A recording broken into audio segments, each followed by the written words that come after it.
ГСП онлайн. Городские новости сейчас.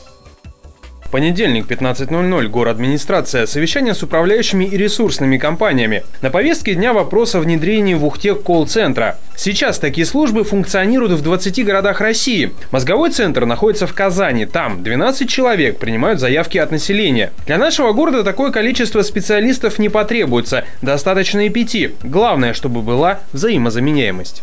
Это помещение мы подобрали,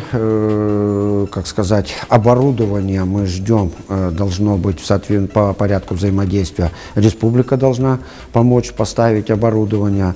Планируем это сделать на базе единой диспетчерской службы, которая у нас уже сегодня существует и работает, и где штат сотрудников уже есть. Поэтому на первом этапе, я думаю, мы это будем организовывать на их базе с их численностью.